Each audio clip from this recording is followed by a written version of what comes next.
వైద్యం నారాయణో హరిం అంటే వైద్యుడు దేవునితో సమానం అంటారు. అలాంటి వైద్యులకే రక్షణ లేకుండా పోతే, అలాంటి వైద్యుల ప్రాణాలే మనం తీసుకుంటూ పోతే, అవును మీరు వింటున్నది నిజమే. పశ్చిమ బెంగాల్లోని కోల్కతా నగరంలో ఒక దారుణమైన ఘటన చేసుకుందనమాట. ఆ ఘటన వచ్చేసి యావత్ దేశాన్ని ఆలోచింపజేసిందనమాట. సో మరికొద్ది రోజుల్లో స్టెతస్కోప్ వేసుకొని వైద్యం చేయాల్సిన ఒక అమ్మాయి జీవితం విగతగా మారిందనమాట. అసలు ఏం జరిగింది కోల్కతా నగరంలో? నిజంగా ఈ హత్య వెనుక రాజకీయ కోణం ఉందా? వాళ్ళని ఎవరు రక్షిస్తున్నారనే విషయాలు మనం ఈ వీడియోలో క్లియర్గా తెలుసుకుందామన్నమాట.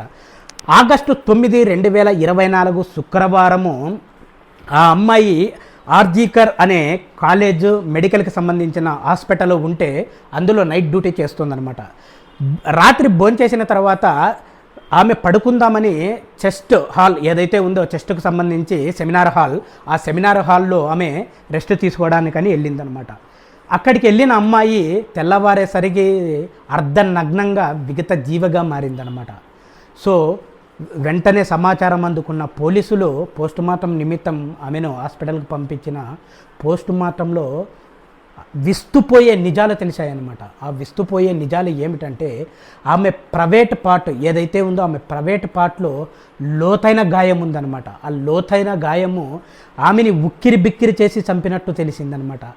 దారుణంగా, ఎలా దారుణంగా అంటే ఆమె చెస్ట్ పార్ట్ ఏదైతే ఉందో అక్కడ పెద్ద గాయాలు ఉన్నట్టు తేలిందనమాట.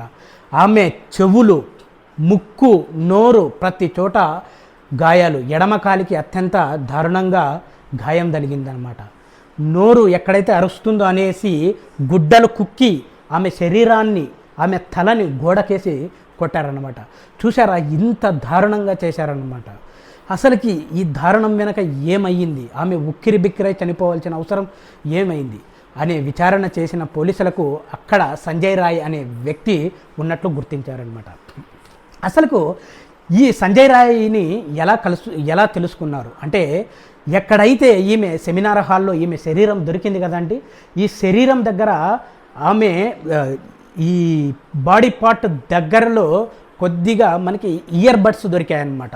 ఈ ఇయర్ బడ్స్ విచారిస్తే ఇది అమ్మాయి కాదని తెలిసింది, ఇది సంజయ్ రాయ్కి సంబంధించి అని తెలుసుకొని అతన్ని అరెస్ట్ చేశారనమాట. అసలుకి ఎవరు ఈ సంజయ్ రాయ్? సంజయ్ రాయ్ అనేవాడు ఈ పోలీస్ డిపార్ట్మెంట్లో ఏదైతే మనకి ట్రాఫిక్ పోలీస్ ఉంటుంది కదండి, ఆ పోలీస్ డిపార్ట్మెంట్ వాలంటరీగా పనిచేస్తుంటాడు అనమాట. ఈ పోలీస్ డిపార్ట్మెంట్లో ఉన్నప్పుడే సహ ఉద్యోగులు ఎవరైతే అమ్మాయిలు ఉంటారు కదా వాళ్ళతో చలాకీగా మాట్లాడడము, అది ఇది మాట్లాడడము చేసేవాడు అనమాట. సో ఇతని కండక్ట్ సర్టిఫికేట్ కూడా అంత మంచిగా ఉండేది కాదు. ఇతనికి 4 పెళ్ళిళ్ళు అయ్యాయి. సో నలుగురు అతన్ని వదిలిపెట్టేశారనమాట. ఇంత దారుణమైన వ్యక్తి ప్రతిరోజు తాగొచ్చి పిల్లల్ని కొట్టేసేవాడని, వాళ్ళు డైవర్స్ తీసుకున్నారని ఒక బ్యాక్గ్రౌండ్ కూడా ఉందన్నమాట. ఓకే, ఇంతవరకు ఓకే. నిజంగా సంజయ్ రాయ్ ఆ అమ్మాయిని అలా చేశాడు అనుకుందామండి. ఏదన్నా పర్సనల్ కక్ష ఉండే చేశాడా? ఒకవేళ పర్సనల్ కక్ష ఉంటే ఇంత దారుణంగా ప్రైవేట్ పార్టుల్లో లోతైన గాయం చేసేంత దారుణంగా ఒక్కడు చేయగలడా?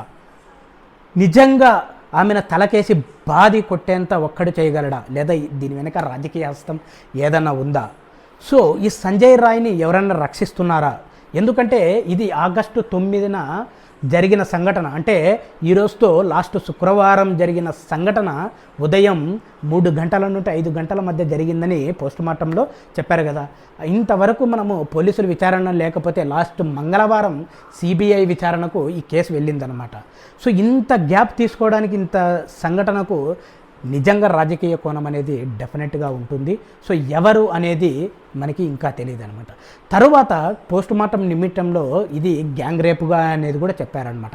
ఎందుకు గ్యాంగ్ రేపుగా చెప్పారంటే, అమ్మాయి శరీర భాగంలో వీర్యం ఏదైతే ఉందో అది 150 మిల్లీగ్రామ్స్ అనేది ఉందన్నమాట. అంటే ఒక వ్యక్తికి సంబంధించిన దానికంటే ఎక్కువగా ఉన్నట్టు మనకి పోస్టుమార్టం నిమిత్తంలో తెలియదనమాట. కాబట్టి ఇది గ్యాంగ్ రేపుగా కూడా అనుకుంటున్నారనమాట. నిజమైన విషయాలు ఏంది, ఎక్కడ జరిగింది, ఎందుకు చేశారు అనేది మనకి సిబిఐ విచారణలో త్వరలోనే తెలుస్తుందన్నమాట. ఇలాంటి సంఘటనలు జరగకుండా ప్రతి ఒక్కరు రక్షణగా ఉండాలి. వైద్యులనే కాదు, ప్రతి ఒక్క అమ్మాయి రక్షణగా ఉండాలి అంటే వాళ్లకు ఎలాంటి శిక్షణ ఇవ్వాలనేది ప్రతి తల్లిదండ్రుల బాధ్యత అన్నమాట.